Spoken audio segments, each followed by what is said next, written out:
Hey, Katie here from the Simply Earth store in Milwaukee, Wisconsin, here to share with you our Christmas house spray. For this spray, you will need 3 tablespoons of water, 1 tablespoon of rubbing alcohol, 15 drops of pine scotch, 5 drops of lemon eucalyptus, and a 2-ounce spray bottle. We're using Pine Scotch Essential Oil for its great Christmas scent, and we're using lemon eucalyptus because it's a great support for your respiratory system with Christmas colds, and it's also great for disinfecting things. So once you have your ingredients together, all you have to do is add them to your spray bottle. So I'm adding my 3 tablespoons of water, distilled water. Distilled water makes it last longer. You can use regular water, but it won't last as long. 1 tablespoon of rubbing alcohol,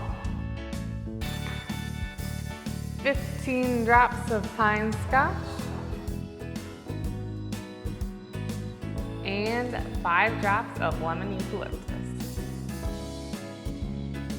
Once I have those all together, I'm just gonna shake it. And whenever I use a spray, I'm gonna wanna shake it to make sure the oils get dispersed throughout it. So with this spray, you can just spray it around as a nice room fresher. You can get everything you need for this recipe and more when you subscribe to our monthly box. This is one of our November recipes. Comes with 4 full-size essential oils plus 6 natural recipes to make your home more natural. Thanks for tuning in, and we'll see you next time. Go and make your home more natural.